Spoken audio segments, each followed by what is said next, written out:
The morning sun cast long shadows across the forward operating base as Master Sergeant Elena Vasquez adjusted the strap of her communications pack.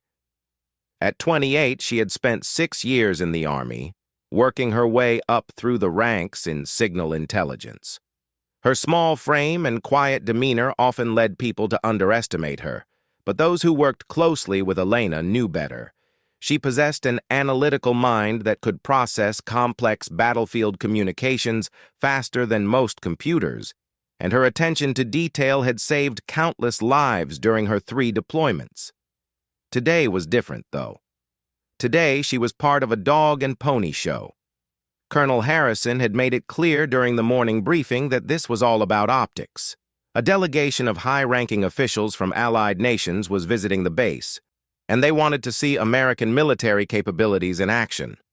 Elena was there because she represented diversity, a successful female soldier who could demonstrate that the modern military was inclusive and progressive.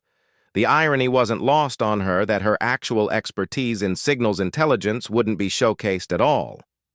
"Remember, Sergeant," Captain Morrison had told her the night before, "you're just there to look professional and answer basic questions about military life. Nothing classified, nothing tactical, just smile and represent us well."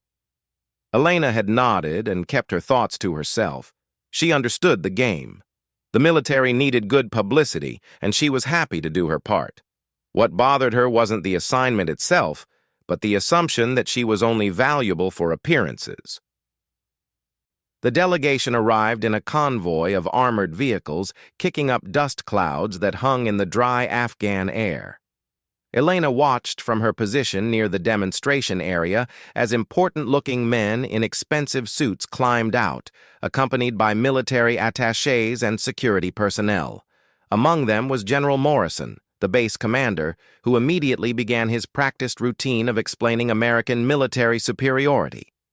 The demonstration area had been carefully prepared. Various weapon systems were laid out on tables, from standard infantry rifles to heavy machine guns. Each station had a specialist who would explain the weapon's capabilities and, if appropriate, demonstrate its use on the nearby firing range.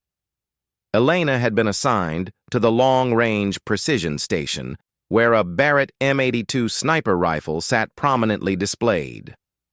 Staff Sergeant Rodriguez, the base's primary sniper instructor, was supposed to handle this station. But that morning he had come down with severe food poisoning and was in no condition to perform. Captain Morrison had looked around for a replacement, and his eyes had fallen on Elena. "Vasquez, you'll cover the precision rifle station," he had announced.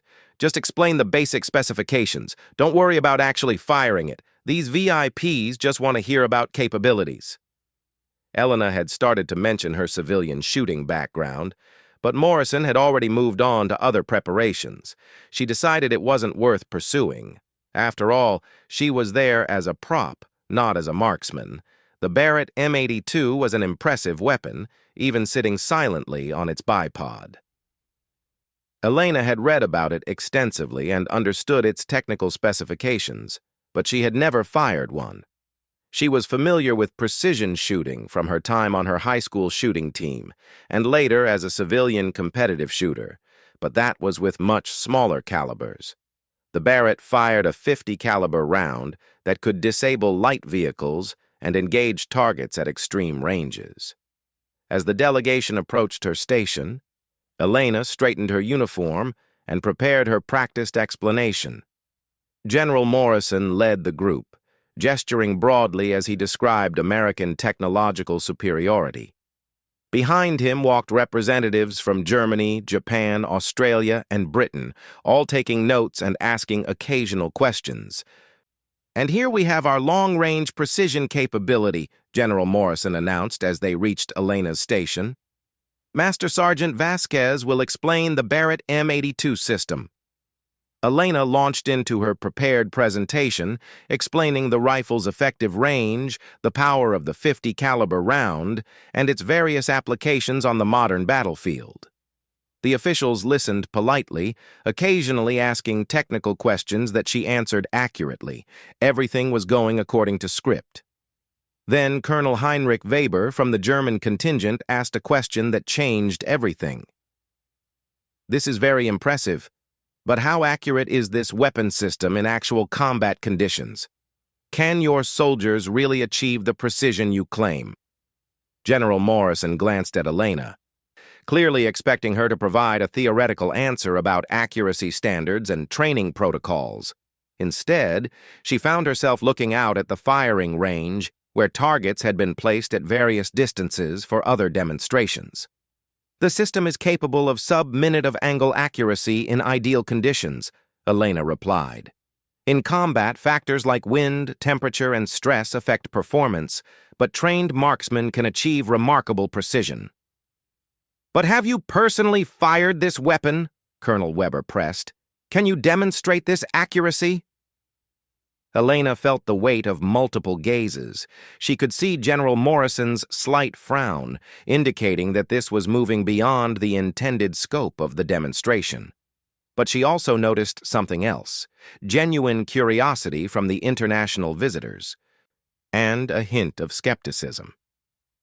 "I have extensive experience with precision shooting," Elena said carefully, "though not specifically with this platform." The Japanese representative, General Tanaka, stepped forward. "Perhaps a demonstration would be enlightening. Your confidence in American training methods would be more convincing if we could observe actual performance." Elena could practically see the gears turning in General Morrison's head. He had planned a safe, controlled presentation, but now the visitors were asking for something that could potentially embarrass the military if it went poorly. At the same time, backing down would look weak. "Of course," General Morrison said after a moment's hesitation. "Sergeant Vasquez can demonstrate the weapon's capabilities." Elena felt her heart rate increase slightly. This wasn't what she had expected when she woke up that morning.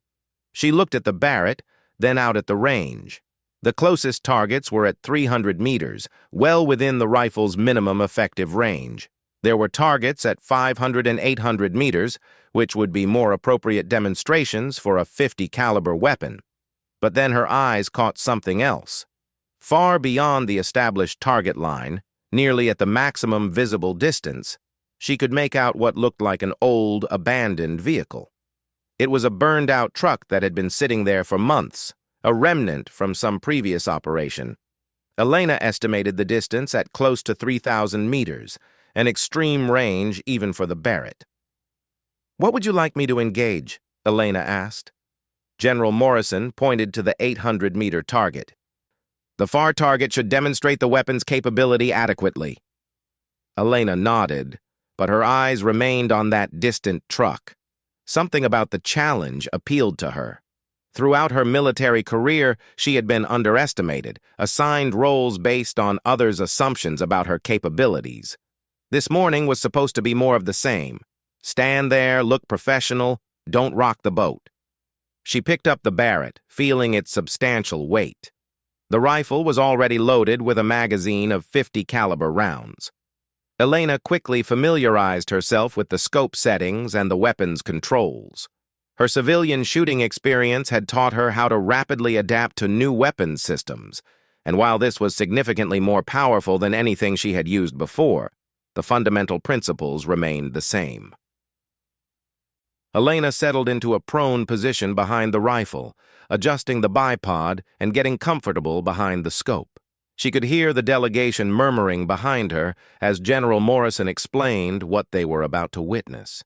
The 800-meter target appeared clearly in the scope, a standard military silhouette that would be an easy shot for a weapon of this caliber.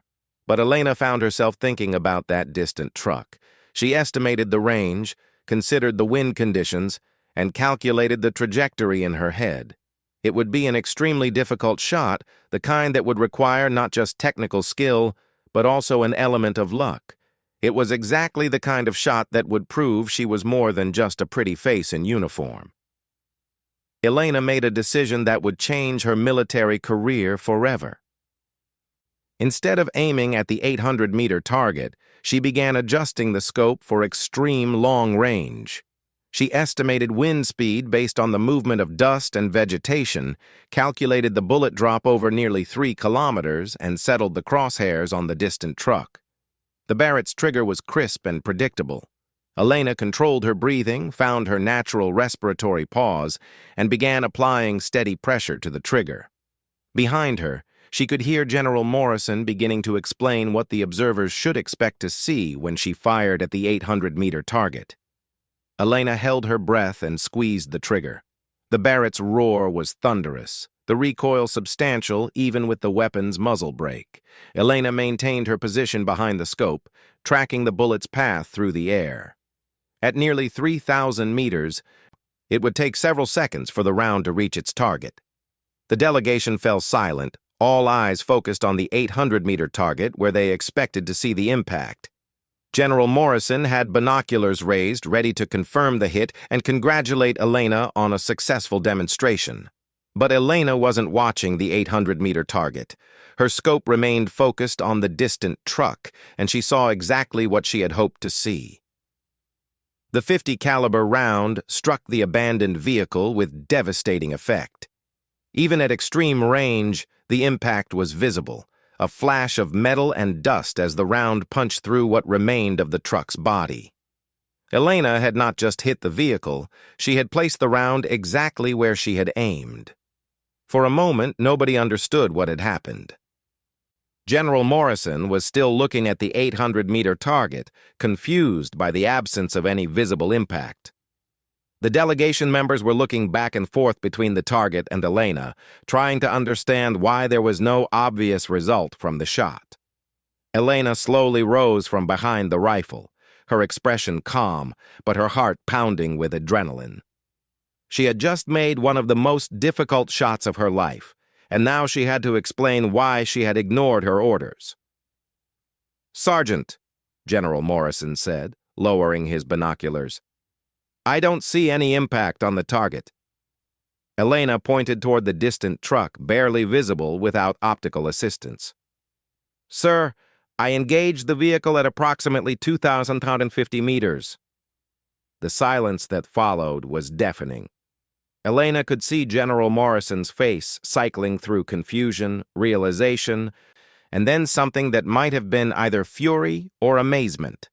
The international observers were reaching for their own binoculars and optical devices, trying to confirm what Elena was claiming. Colonel Weber was the first to speak. "Did you say 2,050 meters? Nearly 3 kilometers?" "Yes, sir," Elena replied. The round impacted the abandoned vehicle beyond the normal target line. General Tanaka had found the truck through his binoculars and was examining the damage. After a long moment, he lowered the glasses and looked at Elena with newfound respect. "Remarkable," he said quietly. "At that range, with no prior familiarization with the weapon system, you achieved a precision hit."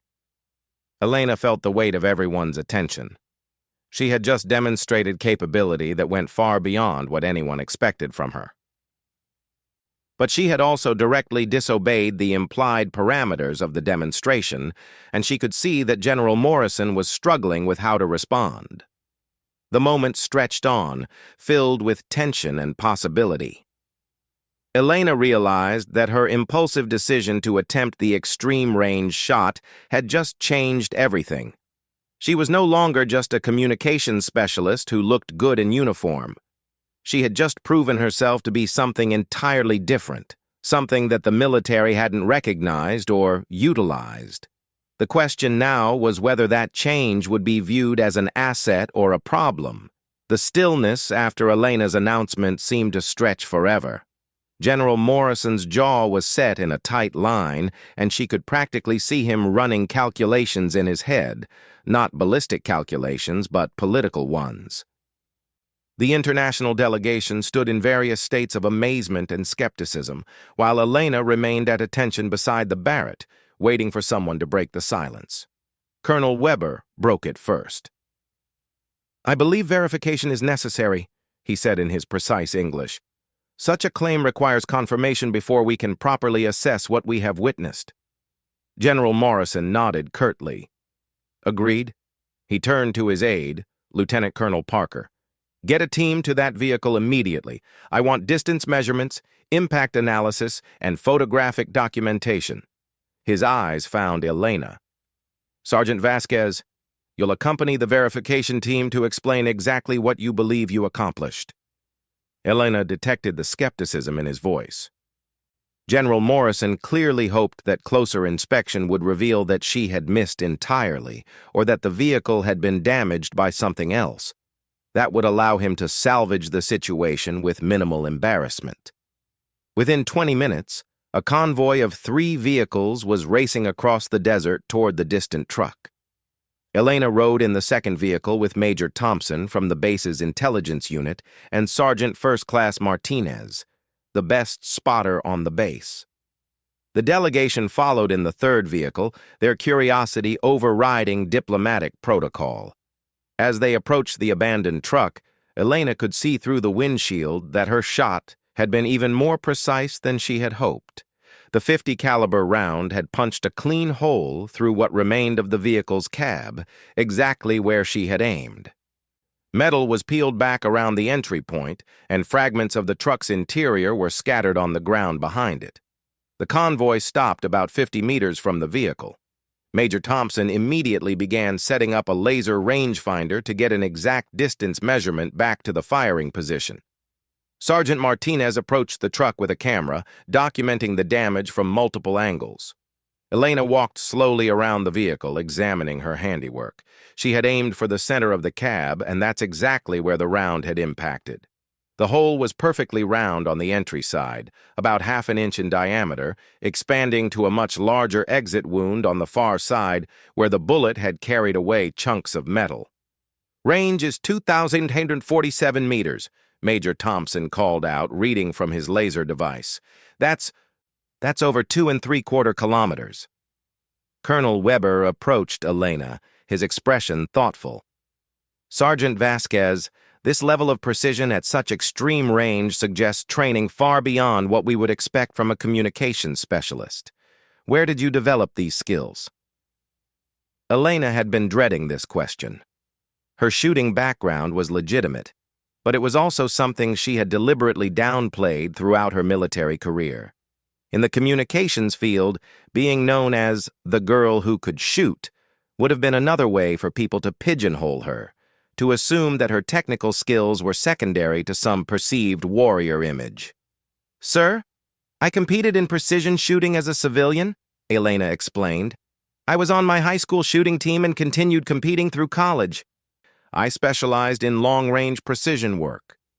"What kind of distances?" Sergeant Martinez asked, looking up from photographing the bullet hole. "My personal best in competition was 1/400 meters, Elena said. "But that was with a much smaller caliber, .308 Winchester. I'd never fired anything like the Barrett before today." General Tanaka, who had been quietly examining the truck, spoke up. "The trajectory calculation alone for this distance would be extremely complex. Wind speed, temperature, humidity, even the rotation of the Earth becomes a factor at such ranges. How did you account for these variables so quickly?" Elena felt herself entering territory where her knowledge would reveal just how seriously she had studied long-range shooting. "Sir, I estimated wind speed at approximately 8 miles per hour from the southwest based on vegetation movement. Temperature was approximately 85 degrees Fahrenheit. At this range, bullet drop would be approximately 400 inches, requiring significant elevation adjustment. The round time of flight was approximately 3½ seconds. The precision of her answer clearly surprised everyone. This wasn't casual familiarity with shooting. This was detailed, technical knowledge that could only come from serious study and practice. Major Thompson finished his measurements and approached the group. "I need to ask a direct question, Sergeant. Did you intend to miss the assigned target and engage this vehicle instead?" Elena met his gaze steadily. "Yes, sir. I made a deliberate decision to demonstrate the weapon system's maximum capability rather than its basic functionality." "You directly disobeyed the parameters of the demonstration," Major Thompson said. "Yes, sir, I did." Why? Elena paused, considering her answer. The truth was complex. Part professional pride, part frustration with being underestimated, part genuine desire to show these international observers what American soldiers could actually accomplish when properly trained and trusted. Sir, the delegation expressed skepticism about our claimed capabilities. An 800-meter shot with a 50 caliber weapon would have proven nothing. It's well within the expected performance envelope. I felt that demonstrating genuine extreme-range capability would better serve the interests of the demonstration. Colonel Weber smiled slightly. In other words, you wanted to show off. Elena felt her cheeks flush. Sir, I wanted to show what was possible. And you succeeded admirably, General Tanaka said. This shot would be remarkable for any marksman, even with extensive familiarity with this weapon system. To achieve it on your first attempt with the Barrett suggests exceptional natural ability. Sergeant Martinez had completed his photographic documentation and approached General Morrison with his camera. Sir, these images clearly show a precision hit at extreme range. The entry angle is consistent with a shot fired from our demonstration position. There's no question that Sergeant Vasquez placed this round exactly where she intended. General Morrison studied the images on the camera's display, his expression unreadable. Elena could see him processing the implications. On one hand, she had achieved something genuinely impressive that would reflect well on American military training. On the other hand, she had done it by deliberately disobeying instructions, which created disciplinary complications. Sergeant Vasquez, General Morrison said finally, your shooting skills are clearly exceptional. However, your decision to disregard the assigned parameters of the demonstration was inappropriate. Yes, sir. That said, he continued, the demonstration was intended to showcase American military capabilities to our allies. In that regard, you have succeeded beyond anyone's expectations. Colonel Weber stepped forward. General Morrison, if I may, this demonstration has answered questions that our previous discussions could not address. We have been curious about the practical effectiveness of American long-range training programs. Sergeant Vasquez has provided clear evidence that your soldiers can achieve remarkable precision under pressure. Furthermore, General Tanaka added, her ability to perform such calculations rapidly and intuitively suggests that this capability is not limited to specialized sniper units. If communications personnel can demonstrate such skills, it speaks well of your overall training standards. Elena realized that her impulsive decision was being reframed as a strategic success rather than a disciplinary problem. The international visitors were interpreting her shot as evidence of broad-based American military competence, which served the political purposes of the demonstration better than any scripted presentation could have. Back at the base, word of Elena's shot had spread like wildfire through unofficial channels. Soldiers who had never paid much attention to the quiet communications specialist were suddenly very interested in her background. By the time the verification convoy returned, a small crowd had gathered near the demonstration area.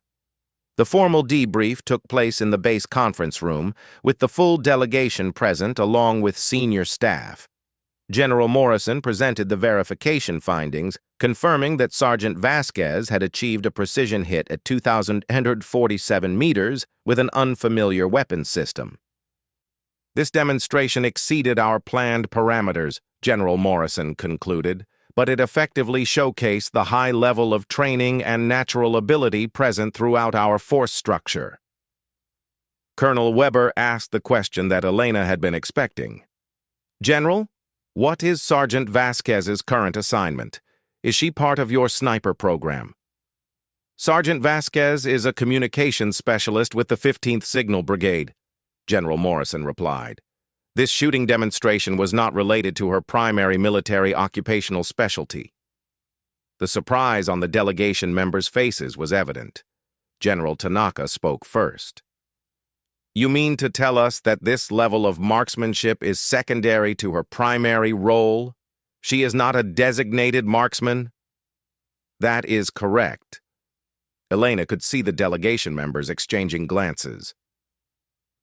This information was clearly more impressive to them than her shooting demonstration alone. The idea that the American military had soldiers with such diverse and high-level capabilities was exactly the kind of message that the demonstration was supposed to convey. After the formal debrief, Elena found herself in the unusual position of being the center of attention. Officers who had barely acknowledged her existence were now approaching with questions about her shooting background. The base commander's aide inquired about her competition history. Even the base chaplain stopped by to congratulate her on representing the military so well. But it was the conversation with Sergeant Martinez that proved most significant. "Vasquez," he said, approaching her near the communications center, "I've been a spotter for 8 years. I've worked with some of the best snipers in the Army. What you did today, that wasn't luck, and it wasn't beginner's luck. That was world-class shooting." "Thank you, Sergeant," Elena replied. "I'm serious. The calculations you made, the speed of your adjustments, the confidence in your shot placement. I've seen professional snipers struggle with shots half that distance. Have you ever considered applying for sniper school?" Elena had actually researched sniper training early in her military career, but had decided against it for several reasons. The physical demands were extreme, the training pipeline was notoriously difficult, and she had worried about being seen as trying to prove something, rather than simply serve effectively.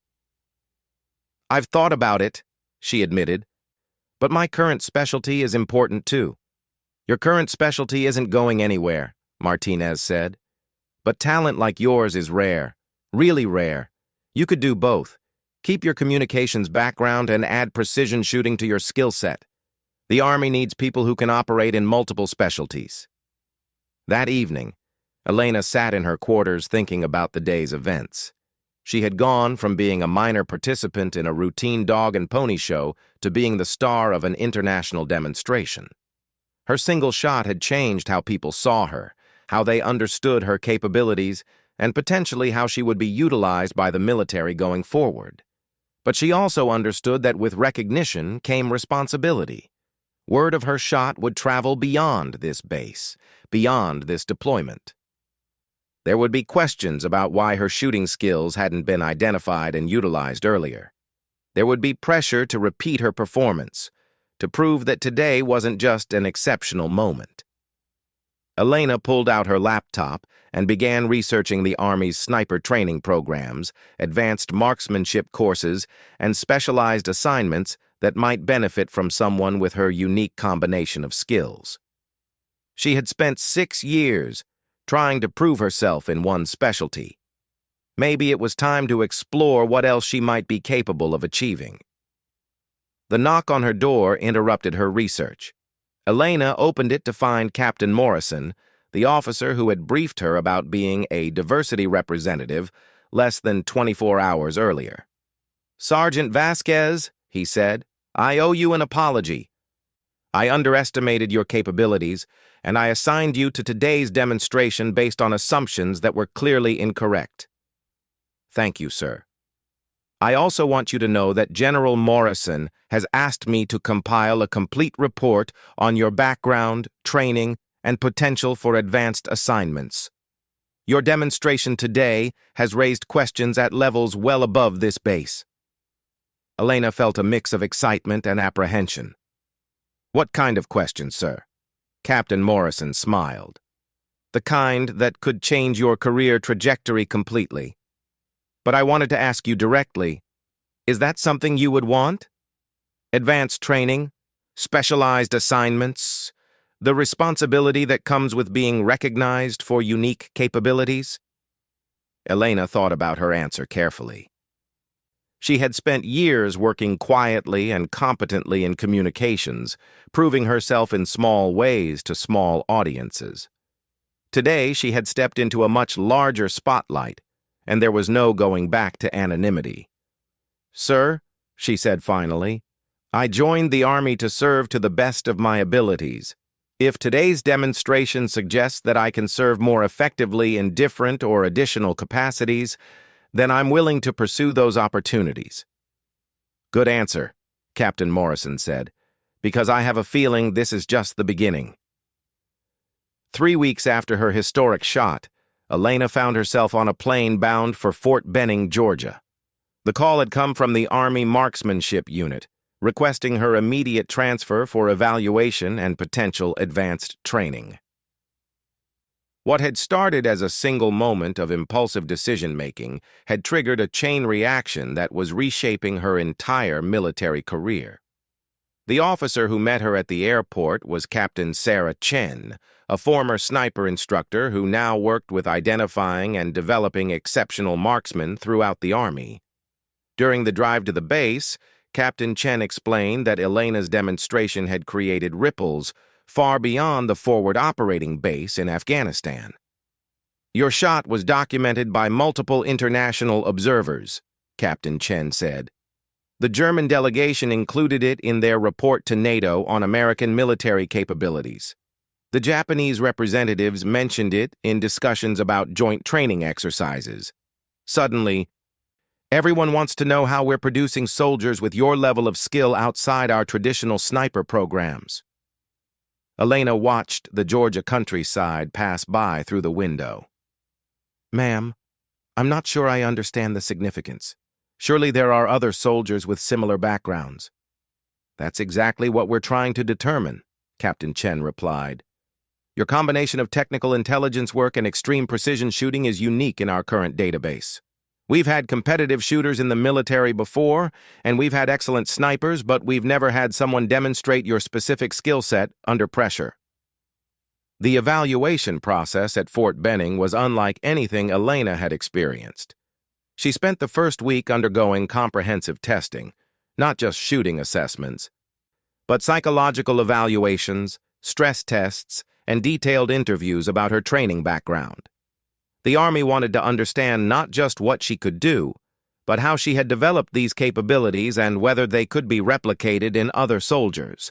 The shooting tests were conducted with multiple weapon systems under varying conditions. Elena fired rifles she had never seen before at distances from 100 meters to over 2,000 meters in different weather conditions and times of day. Each shot was meticulously documented, with ballistic computers analyzing her accuracy and consistency. Master Sergeant Williams, the head of the evaluation team, seemed particularly interested in Elena's ability to make rapid calculations and adjustments. "Most precision shooters need time to work through their math," he observed after watching her engage targets at 2,500 meters with minimal preparation. "You're doing complex ballistic calculations in your head faster than some people can do them with computers." "It's pattern recognition," Elena explained. "After thousands of competition shots, the relationships between distance, wind, and trajectory become intuitive. The specific numbers might be different with military weapons, but the underlying physics remains constant." By the end of the second week, Elena was shooting with elite Army snipers who had been brought in specifically to compare their performance to hers. The results were remarkable. Not only was she matching their accuracy, but she was often outperforming soldiers with years of specialized training and combat experience. Staff Sergeant Rodriguez, a veteran sniper with 12 years of experience, pulled Elena aside after a particularly challenging long-range session. "I need to ask you something, and I want a straight answer. Have you been holding back during your military service? Because what I'm seeing here suggests capabilities that should have been identified years ago." Elena considered her response carefully. "Sergeant, I focused on excelling in my assigned specialty. I never deliberately hid my shooting background, but I never promoted it either. In the communications field, being known primarily as a shooter could have been limiting rather than helpful." "That's honest," Rodriguez said. "But it also represents a massive failure in how we identify and utilize talent. The Army invested years in training you for one role, while you possessed capabilities that could have been valuable in multiple specialties." The psychological evaluations revealed aspects of Elena's character that even she hadn't fully recognized. Dr. Patricia Reeves, The civilian psychologist conducting the assessments noted Elena's unusual combination of competitive drive and analytical detachment. Most elite performers in high-pressure situations tend toward either emotional intensity or clinical coldness, Dr. Reeves explained during one of their sessions. You demonstrate something different, competitive passion combined with scientific objectivity. When you took that shot in Afghanistan, you weren't trying to show off or prove a point. You were solving a complex problem under pressure. I suppose that's accurate, Elena agreed. I saw the variables, distance, wind, weapon capabilities, and I calculated the solution. The emotional satisfaction came from executing the solution correctly, not from impressing the observers. That mindset is extremely rare and extremely valuable, Dr. Reeves continued.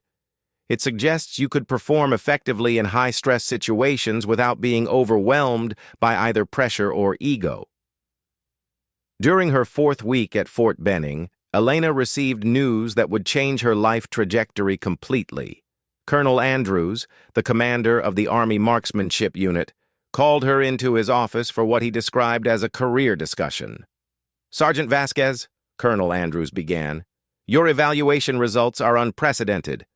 In 30 years of testing elite marksmen, I've never seen someone demonstrate your combination of natural ability, technical knowledge, and stress tolerance without formal military shooting training. Thank you, sir. But that creates a unique situation for both you and the Army. We have identified extraordinary capability, but we need to determine how best to utilize it. I'm prepared to offer you several options, each of which would represent a significant change in your military career path. Colonel Andrews outlined 3 possibilities. The first was immediate entry into the Army's elite sniper school, followed by assignment to specialized units that operated in small teams behind enemy lines. The second was development as a designated marksman within conventional units, where her communications background would remain relevant.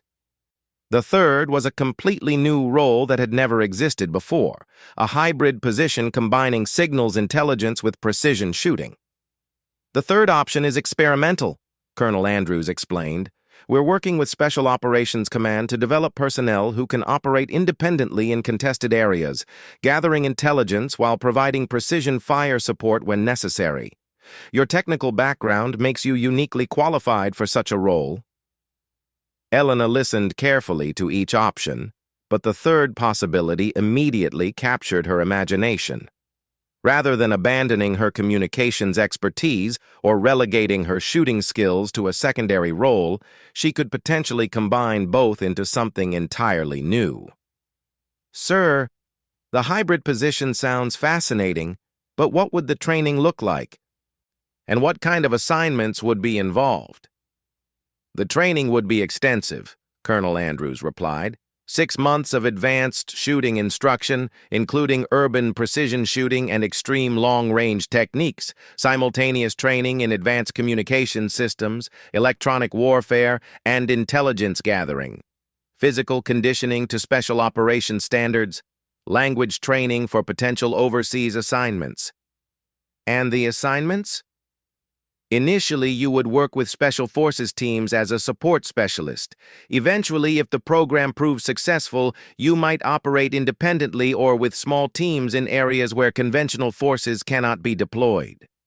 Elena realized that this opportunity represented everything she had unknowingly been preparing for throughout her civilian and military careers. Her competition shooting had developed the precision skills. Her military communications work had provided the technical foundation, and her demonstration in Afghanistan had proven she could perform under pressure. Sir, I would like to pursue the hybrid position, Elena said. Colonel Andrews smiled. I was hoping you would say that, but I need you to understand the commitment you're making. This program is classified, demanding, and experimental. Success would likely lead to assignments that most soldiers never experience. Failure would mean returning to conventional communications work with questions about why you were given this opportunity. I understand, sir. There's one more thing. Your shot in Afghanistan has already made you something of a legend in certain military circles. That reputation will follow you throughout training and into any future assignments. You'll be expected to live up to it every day. The training program began immediately. Elena found herself working with instructors from every elite unit in the military. Green Berets teaching survival techniques, Delta Force operators demonstrating urban shooting skills, Navy SEALs sharing maritime operations knowledge. Her fellow students were a carefully selected group of soldiers with diverse backgrounds, each bringing unique skills to the experimental program. The physical demands were extreme. Elena had always maintained good fitness standards for her communications role, but special operations conditioning was an entirely different level. She spent hours each day in physical training, learning to operate effectively under conditions of exhaustion, stress, and environmental extremes. The technical training was equally challenging. Advanced communications systems that she had only read about became daily tools. Electronic warfare techniques that had been theoretical concepts became practical skills. She learned to intercept enemy communications, disrupt their networks, and establish secure links with friendly forces across vast distances. But it was the shooting training that truly transformed her. Working with Master Sergeant Peterson, the Army's premier long-range instructor, Elena learned techniques that went far beyond anything she had imagined. Urban precision, shooting from unconventional positions, engaging multiple targets in rapid sequence, shooting accurately while under fire, skills that combined her natural abilities with military methodology. "Your fundamentals were already excellent," Master Sergeant Peterson told her after a particularly challenging session. "What we're doing now is teaching you to maintain those fundamentals under combat conditions. Most soldiers have to learn accuracy first, then add stress tolerance. You're doing it backward, which is actually more effective." 6 months into the program, Elena participated in her first field exercise. Operating with a small Special Forces team, her mission was to establish communications with headquarters while providing overwatch for the team's movement. The exercise area covered 50 square miles of challenging terrain, with opposing forces trying to locate and neutralize her position. For 3 days, Elena moved through the exercise area, maintaining communications with multiple friendly units while gathering intelligence on enemy positions. When the Special Forces team encountered unexpected resistance, she provided precision fire support from a concealed position 200 meters away, neutralizing 3 targets in rapid succession without revealing her location. Captain Morrison, who had flown in to observe the exercise, found Elena after the conclusion. "Sergeant, 18 months ago I assigned you to a demonstration because I thought you would look professional and answer basic questions. Today, I watched you operate at a level that most special operations soldiers struggle to achieve. The transformation is remarkable." "Thank you, sir. The training has been exceptional." "The training provided the framework," Captain Morrison replied, "but the core capabilities were already there. We just failed to recognize them initially." Elena's graduation from the experimental program came with a promotion to staff sergeant and assignment to a classified unit that officially didn't exist. Her first mission briefing revealed the scope of her new responsibilities: 6 months operating independently in a contested region, gathering intelligence while providing precision fire support for special operations teams across a 200-mile area. The night before deployment, Elena received an unexpected visitor. General Morrison, the base commander from Afghanistan, had flown in specifically to see her. "Staff Sergeant Vasquez," he said, "I wanted to personally congratulate you on your achievement and to apologize for initially underestimating your capabilities." "Sir, no apology is necessary. The demonstration served its purpose." "Perhaps," General Morrison replied, "but it also revealed significant gaps in how we identify and develop talent. Your example has led to changes in our personnel evaluation procedures throughout the Army. We're now looking more carefully at soldiers' backgrounds and capabilities outside their primary specialties." "I'm glad something positive came from it, sir." General Morrison handed Elena a small wooden case. "This contains the bullet you fired that day in Afghanistan. We recovered it from the vehicle and had it mounted. Consider it a reminder of what's possible when talent meets opportunity." Elena opened the case to find the deformed .50 caliber bullet mounted on a small plaque with the date and distance of her shot. Below it was engraved, "Proving that excellence recognizes no boundaries." "Sir, this means more to me than any medal." "Good," General Morrison said, "because what you did that day changed not just your career, but how the Army thinks about developing our people. That single shot demonstrated that our soldiers are capable of far more than we typically ask of them." As Elena prepared for her deployment, she reflected on the journey that had brought her from communications specialist to elite operator. A single moment of decision, choosing to attempt an impossible shot rather than play it safe, had revealed capabilities she hadn't even known she possessed and had changed her life completely. The irony wasn't lost on her that she had spent years trying to prove herself in one narrow specialty, only to discover that her greatest potential lay in combining multiple disciplines in ways that had never been attempted before. Her shot that day hadn't just hit a distant target, it had opened a door to possibilities she had never imagined. Standing on the tarmac beside the aircraft that would carry her to her first mission, Elena looked back at the training facility where she had been transformed from a competent soldier into something entirely new. The shy communications specialist who had been handed a rifle as a prop 18 months ago no longer existed. In her place stood a confident operator ready to take on challenges that would have been unthinkable before that moment of decision in the Afghan desert. Elena climbed aboard the aircraft, knowing that she would never again be underestimated, never again be limited by others' assumptions about her capabilities.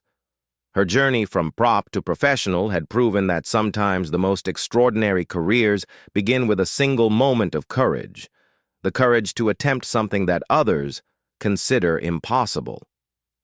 The aircraft lifted off into the night sky, carrying Elena toward a future that she had created through skill, determination, and one perfectly placed shot at 2,950 meters.